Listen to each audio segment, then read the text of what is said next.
Welcome to our channel. నేను సౌజన్య.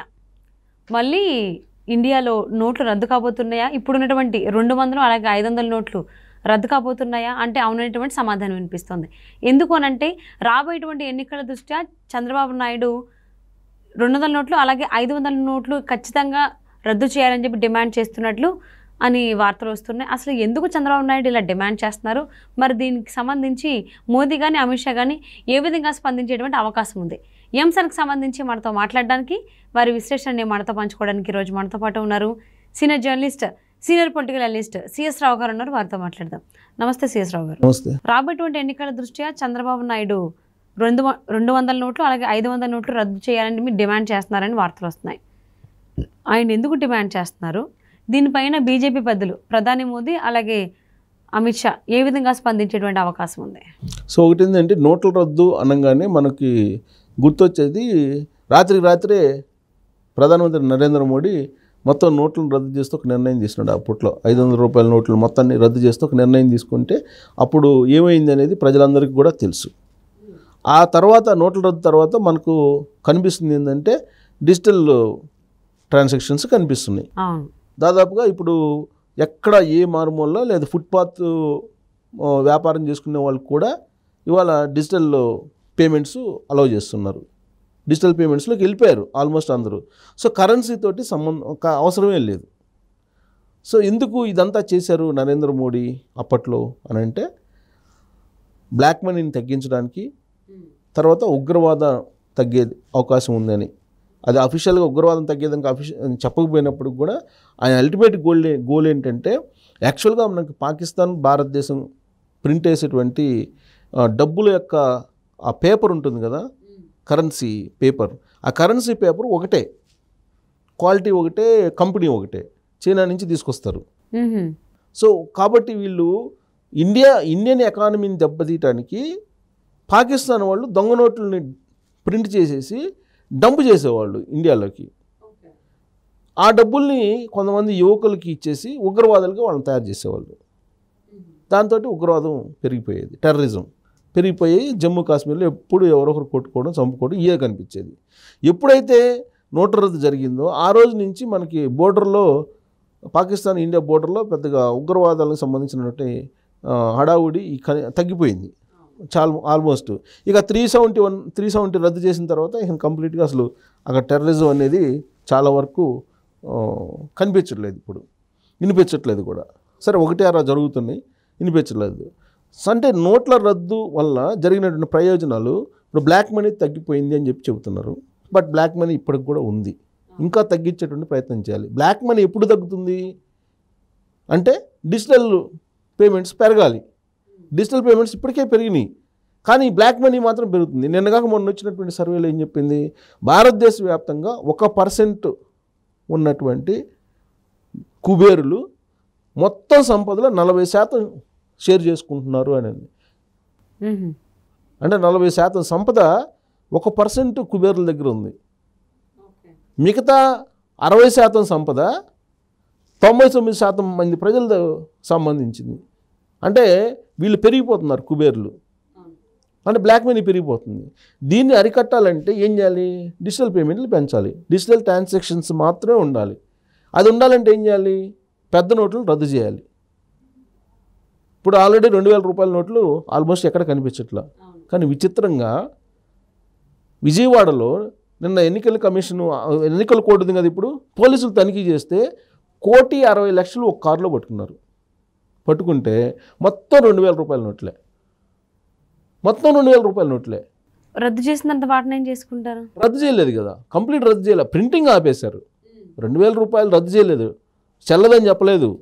2000 రూపాయల నోట్లు చెల్లుతాయి, అది బ్యాంకులో ఇచ్చేసి వేరే తీసుకోవాలి. ఇప్పుడు ఎలక్షన్ సందర్భంగా ఇవన్నీ బ్లాక్లో పెట్టారు కదా డబ్బులు, అవన్నీ తీసుకొచ్చిన తర్వాత పంచిన తర్వాత బ్యాంకులో పోయి ఇండివిజువల్గా ఒక్కొక్కళ్ళు టైం పీరియడ్ కూడా అయిపోయింది కదా 2000 నోట్లకి ఇస్తారు. ఏముంది, ఆర్బీఐ తీసుకెళ్ళి ఇస్తారు. అంటే ఇప్పుడు ఆల్రెడీ టైం అయిపోయింది కదా, 2000 నోట్లు బ్యాంకులో సబ్మిట్ చేసేటువంటి టైం పీరియడ్ అయిపోయింది. దాని రిలాక్సేషన్ కూడా ఇస్తారు. ఇప్పుడు రాత్రి రైడ్ చేసినప్పుడు దాదాపు 1,60,00,000 మొత్తం 2000 రూపాయల నోట్లు దొరికినాయి.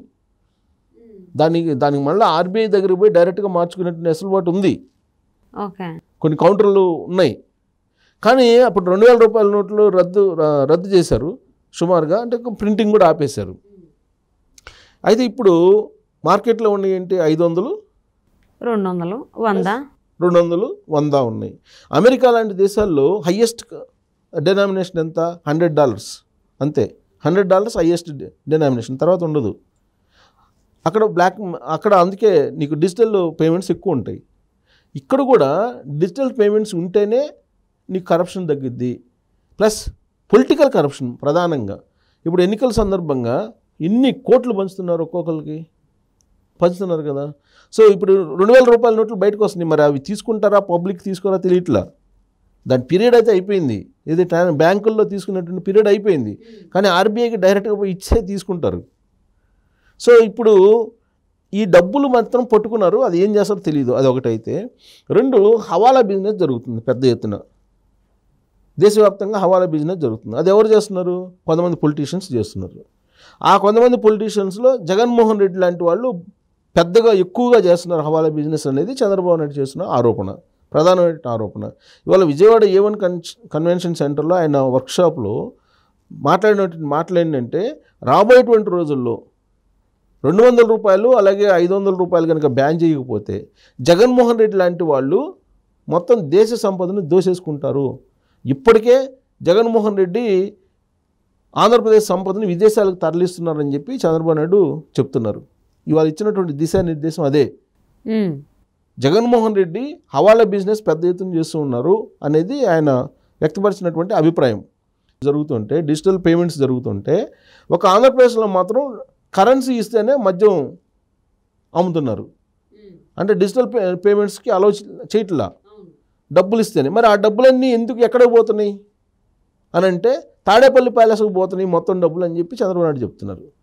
ఆ డబ్బులన్నింటినీ కూడా బ్లాక్లోకి తరలిస్తున్నాడు.